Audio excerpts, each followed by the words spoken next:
We've all experienced trauma in our life, whether that's trauma as a childhood, whether that's experiencing racism, sexual abuse, physical abuse, a neglectful parent, whatever the case is, we all grow up and even as adults experience trauma.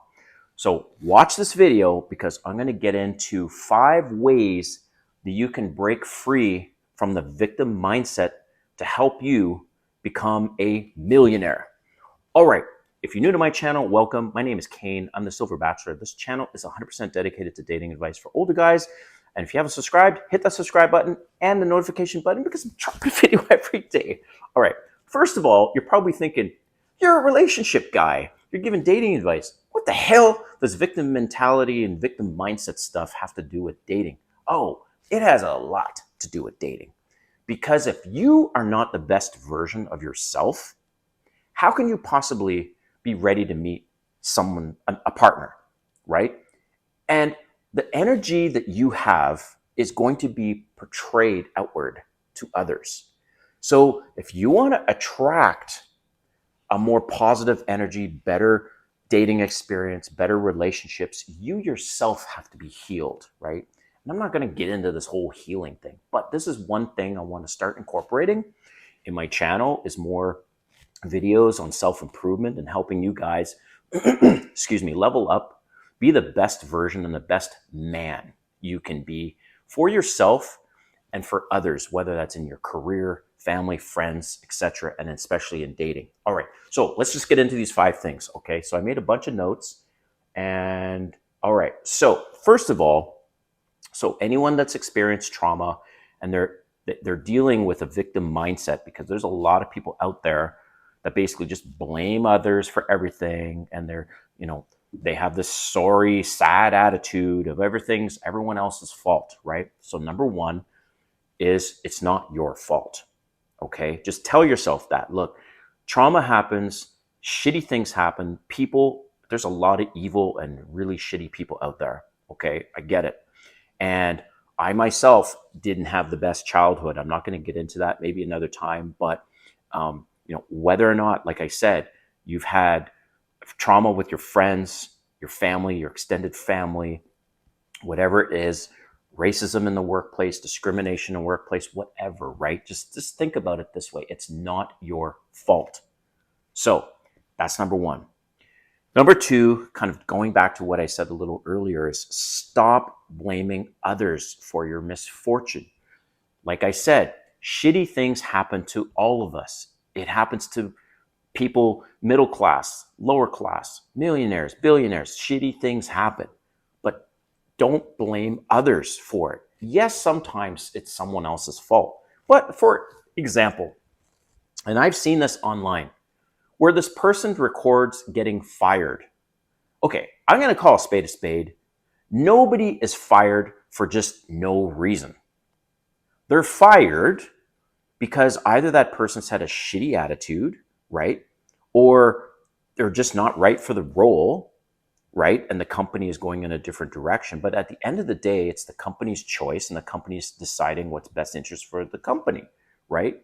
So there's very few circumstances where it's your fault, right? In terms of an attitude problem. But a lot of cases it's just, look, it's a square peg trying to fit into a round hole. They're trying to have you do accounting work and really you're a salesperson, as an example, right? And they're just like, we don't have another position for you. So your job's ended. But just don't take it personally, and just that's what I mean about it's not your fault, right? Obviously, if there's certain things, if it's an attitude thing, then you need to work on that. But in general, just it's not your fault. And number 2, to stop blaming others, because there's a lot of people walking around there and they're like, oh, if it wasn't for this, oh, if it wasn't for high taxes, oh, if it wasn't for being in this small city, oh, this or that, or if only okay, call a spade a spade. There's people that say, if it's because I don't have an MBA, oh, it's because I'm black, oh, it's because I'm a woman, on and on and on to justify where they're at. And because there are so many people that have overcome odds like you would not believe, regardless of their race, of their gender, right? Regardless of their disability. So don't allow that to convince yourself that this is the maximum you can achieve, because you have no idea. David Goggins, by the way, really, really like this guy.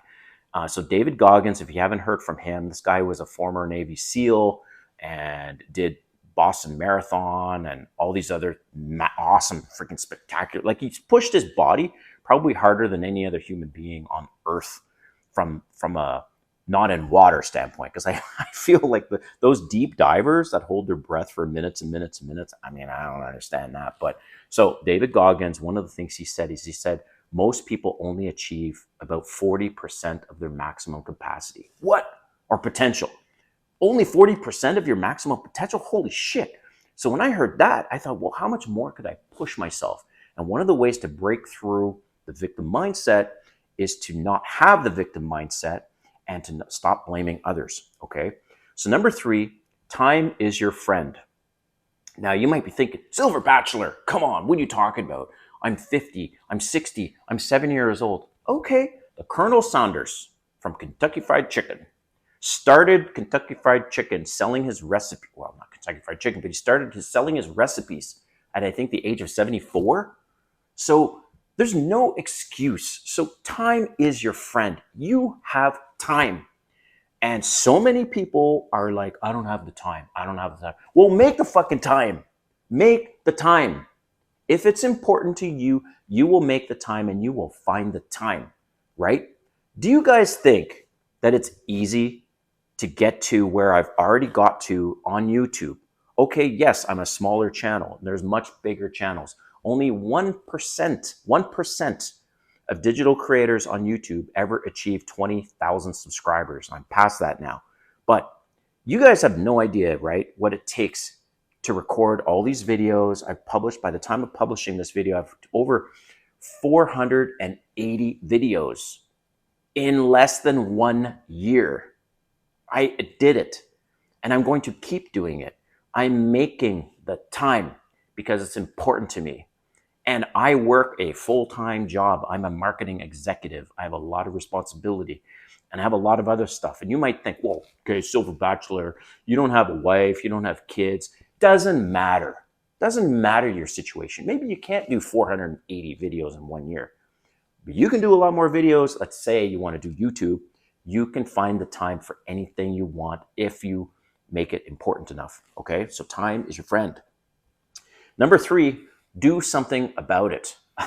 God, I hear this so much of, again, people complaining, but they actually don't do something, right? They don't actually take action. So they're complaining, oh, if only I could, if only I had this particular license or this certification or this degree. Okay, go back to school. Like, what are you waiting for? Well, if only I had an extra 5,000. Okay, save money. It may not happen overnight. This is what I want to encourage all of you for, right? And I'm going to go back to my YouTube experience. It may not happen overnight. It might take several years for you to go back to school. Let's say that's what you want to do. Okay, for example, I know this young woman. She is going to join the Army. Her ultimate goal is to be in culinary school. And one of the perks of being in the Army is they will help pay for her culinary school. So she's already thinking 10 years out, maybe longer, maybe less. I don't know. But at the end of the day, her big dream is to own a restaurant or be a chef in a restaurant. And part of the plan is for her to, be in the Army. They help with her school, and she's going to cook and be a chef as part of in the Army, and then move out from the Army or leave the Army and be in a restaurant someday, right? So I'm like, that's awesome. She's 19. And I was like, damn, I wish when I was 19, I had a plan like that. So back to YouTube, right? I'm not making much money on this channel yet. After 480 videos, over 30,000 subscribers, I'm still making less than $1,000 a month, just in ad revenue. I don't have sponsors yet, but I'm working on that. That's where the biggest money, by the way, in YouTube is sponsor money. So like, let's say a YouTuber makes $10,000 in 1 month. Well, out of that 10,000, at least 70% of that, so 7 grand will come from sponsors, maybe even 80%. 8 grand out of 10 will come from sponsors and the rest from ad revenue. But in ad revenue, I'm still making less than $1,000 a month after 480 videos, a video every day that's published, and 1 year in. So this is what I'm talking about. I'm doing this because it's a long distance, long distance thing. It's going to take, for me to make the big bucks, like for me to make more than 10 grand a month, that's going to take probably 3 years of a video every single day. That's crazy, the amount of time that it takes to earn that. But what about in 5 years? What is that going to look like? Okay, well, let's just say in 5 years, hypothetically, let's say 5 years, I'm pulling in $20,000 a month, right? That's a lot for a side hustle. And let me ask you guys, would it be worth 5-year commitment of your time to earn $20,000 a month after 5 years? Hell yeah. So this is what I'm talking about. You guys have to just think about it and stop blaming other people, stop blaming your situation, and start putting a plan, do something about it, put something in motion. So at least there's something and also to look forward to. So I'll leave you with this last one. This last one is to stick to the plan. So you might be wondering, or maybe not, I don't know, but I'm going to share this. Like, why would I post a video every single day, right? There's a lot of content creators that are like, well, you know, you only need to post a video once a week or 3 times a week, whatever, right? The reason why, and I'm sharing this with you right now, the reason why I post a video every day is because as a marketer, I came across a something in terms of a YouTube statistic that was a interesting thing. So I'm not describing it all the best, but let me just say this. I was looking for some common trends, some similarities and things that I can at least point myself towards. So check this out. The average YouTuber with 1 million subscribers, okay? Guess how many videos they've published on their channel? To get 1 million subscribers, how many videos do you think that they've had to publish on their channel? All right, think about some numbers. 3,500 videos to reach 1 million subscribers on average. Damn, that's a lot of videos. A lot of videos. 100,000 subscribers. How many videos do you think it takes to get 100,000 subscribers? Well, the number is 1,500, give or take. 1,500 videos you need to publish on your YouTube channel to hit 100,000 subscribers. So at my age now, I don't have the same time that somebody in their 20s has to post 1 video a day, 3 videos a week. 1 video per week or 3 videos per week. I'm like, time is not so much, yes, I said time's my friend, but in terms of how fast do I want to have success? I want to have success with YouTube fast. So I'm like, okay, the magic number is 100,000. Why? Because now you're no longer considered a micro influencers. And all of a sudden now big brands will start to hire you and pay you big bucks, but you have to hit 100,000. I'm a third of the way there. And what's wild is I have almost 500 videos published and I have 30,000 plus subscribers. It's interesting. The correlation is like right on the mark, right? So far, which is wild. So I made a commitment to myself. I am going to publish a video every single day for 3 years. Because if I need 1,500 videos to get to 100,000 subscribers, that's what it's going to take. So I made this commitment, a 3-year commitment minimum of every day. And it's a lot of work, but it's going to be worth it. I know it is. So number 5, just to reiterate, you stick to the plan, right? My plan is a 3-year plan with respect to specifically YouTube. So anything else where you say, look, I want to go back to school and I want to get this degree, and in 5 years, you're taking this part-time, stick to it, right? Because I promise you, things will get better. All right, listen, I hope you like this video, and I encourage all of you to not have a victim mindset, because you have so much potential in yourself to do way more than you're doing right now. And like I said, even David Goggins said most people only achieve 40% of their full potential, which is crazy. So tap into that other percentage because you've got this huge gas tank and you could make a lot of money for yourself. All right. Thanks for watching. We'll see you next time.